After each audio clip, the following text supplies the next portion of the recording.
Saludos, soy Víctor Viera. En esta ocasión voy a hablar sobre recursividad. La recursividad se define cuando una función se llama a sí misma, como vemos en la pantalla. Miren que f de x es igual a y por f de x. Mire que la función se está llamando a sí misma. Miremos el caso del factorial. Bien es sabido que el factorial de un número es 5 factoriales 1 por 2 por 3 por 4 por 5. Mire que 5 factorial se puede definir como 5 factorial, que es igual a 1 por 2 por 3 por 4 por 5. Esta parte de aquí se puede definir como el 4 factorial. Y tenemos que 5 factorial igual a 4 factorial por 5. Y aquí vemos lo que observamos anteriormente en la imagen, donde el factorial se llama a este lado, pero se redefine con el mismo. Miren que el factorial se llama en ambos lados de la expresión. Entonces, así se define la recursividad. Y de aquí es donde sale. Mire que factorial de 5 es igual al factorial de 4 por 5. Y es válido ¿por qué? Porque a su vez el factorial de 4, el factorial de 5 contiene el factorial de 4 y el factorial de 4 pues contendrá el factorial del 3 y así sucesivamente. Esta función se dice que se puede definir recursivamente. Y la recursividad en sistemas, en algoritmia, se define como cuando una función se llama a sí misma.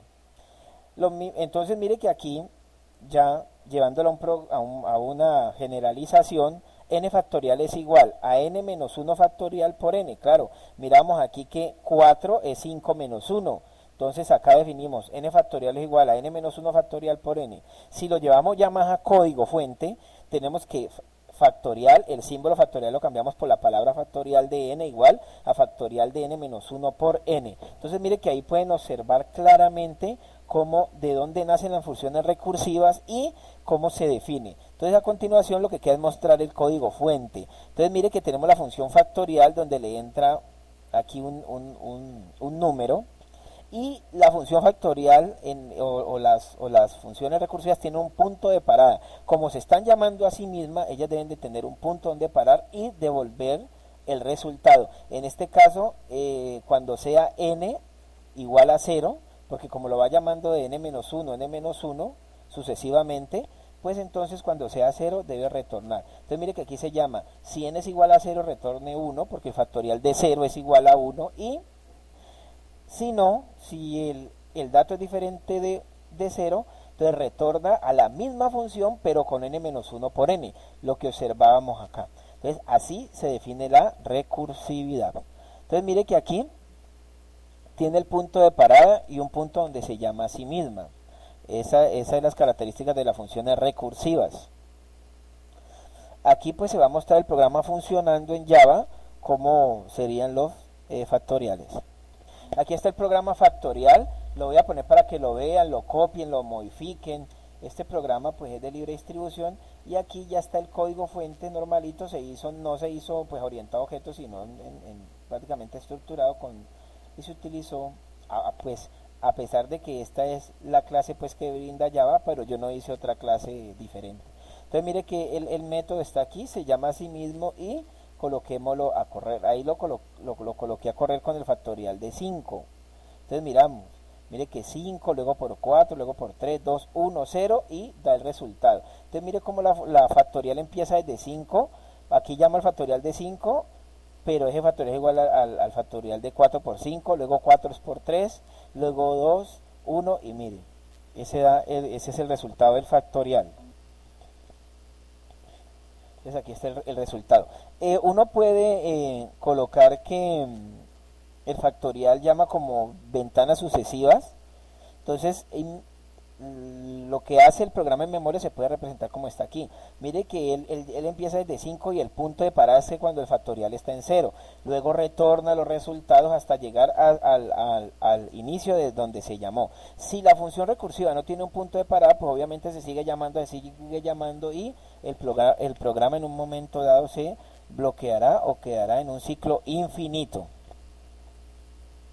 La función Fibonacci es otra que se puede hacer recursivamente, pero no es óptima. La función Fibonacci implementada recursivamente es muy lenta y puede llegar hasta bloquear un computador. Un Fibonacci de 70 o de 100 ya puede bloquear un computador de buenas capacidades. Entonces mire que la función Fibonacci se define como la sumatoria del n-1 más la sumatoria n-2. Tenemos que 1 más 1 da 2, o sea, en este caso la sumatoria 3 sería el resultado de n-1 más n-2, o sea, de 2 más 1.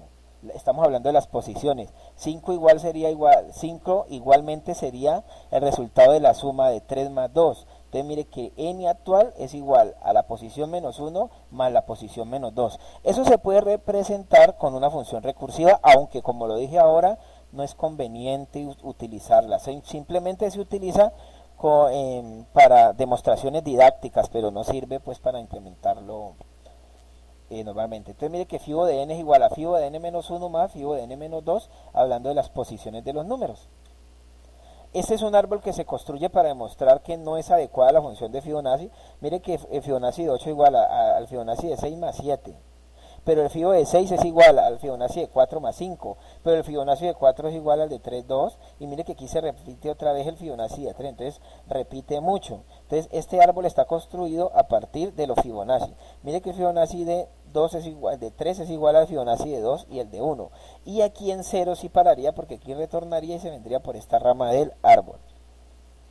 Esa es la función Fibonacci para cuando sea 1 o 0. Y de lo contrario se llama a sí misma. Entonces, ese sería. Aquí está el código fuente de la función Fibonacci para que lo tengan en cuenta y lo puedan implementar. En la recursividad también debemos considerar el problema de las torres de Hanói. Consiste en que las reglas son de que solo se puede pasar un bloque en una movida y un bloque en ningún momento puede estar arriba de un bloque de mayor tamaño, o sea, como se muestra en la figura. Esta es la figura de las torres de Hanói y lo que se debe hacer es pasar los bloques del A al C, utilizando como pivote o como auxiliar el pivote B. Entonces miren que no se puede, las condiciones dicen que no podemos tener, nunca en un solo movimiento pueden pasar dos o todos, se debe pasar de uno a uno a cada pivote y nunca debe haber un bloque pequeño abajo de uno grande. Siempre debe estar primero el pequeño arriba y luego uno de mayor tamaño. Entonces para eso se inventa el problema de torres de Hanói y mire que para pasar acá, primero pues paso el bloque pequeño al bloque C, luego paso así sucesivamente. Aquí se pasó de una primero el que quedaba acá al del medio, luego el pequeño al del medio también, y el bloque grande se pasa aquí al C. Luego el bloque pequeño se pasa al A, luego se pasará el bloque mediano al C y luego el A al C. Miremos aquí. Ajá. Y queda así. Entonces, miremos el código fuente, cómo sería el problema de las torres de Hanói. Miren que Hanói N se parte de un número de bloques. Yo puedo aquí configurar el número de bloques. Este sería el pivote A, o poste, como le quieran llamar, a B y C. Entonces mire que aquí, si n es igual a 0, no pasa nada. Este sería el punto de parada. Si no, se llama a Hanói de n-1. Páselo del A al B utilizando C como auxiliar. Y en la mitad se mueve A al C. Siempre va a ocurrir eso en la parte central de los bloques, o sea, en la parte central de los movimientos de los bloques se va a pasar del A al C. Y luego después de eso, los n-1 bloques van a ir del B al C, utilizando como auxiliar el A. Así es que se describe. El n-1 bloques va a pasar del A al B utilizando C como auxiliar. Y luego se pasa del A al C, ese bloque, el bloque del medio. Luego los n-1 que quedan abajo del medio se van a pasar de B a C pasando por A como auxiliar, teniendo A como auxiliar. Entonces miremos el código fuente. Vamos a utilizar el 3, A, B y C, los pivotes. Entonces mire el programa lo que saca. Entonces mire lo que saca. Mover del poste A al poste C, mover del poste A al B y mover del poste C al B. O sea que aquí tenemos los n-1 bloques pasados de A a B.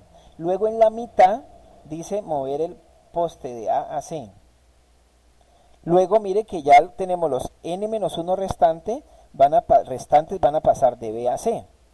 Entonces B al poste A, B al poste C y de A al C. Con 4 discos, estos son los movimientos con 4 discos, entonces mire que aquí en la mitad se pasa del A al C y los n-1 restantes van del A al B y luego los otros del B al C, los otros -1 restantes. Vamos a ver este código funcionando. Aquí está Hanoi, ahí está el código fuente, lo pueden copiar, modificar, pero esto es un clásico de la programación, o sea que pues así como está funcionando ahí, pues está bien. Pero entonces miren que aquí vamos a ponerlo a correr y si usted sigue los movimientos, lo que hace es que puede solucionar su torre de Hanoi, del A al B, siguiendo estos movimientos. Miren, aquí estamos los movimientos. ¿Sí? Y esto es recursivo. También igual para el de 3, miremos el de 2 bloques, ¿qué pasaría con el de 2 bloques? Es primera vez que hago esto con 2 bloques, pero miremos, mire. Entonces con 2 bloques sería mover del bloque A al B, mover del A al C y mover del B al C. Mire, esto sería con 2 bloques nomás.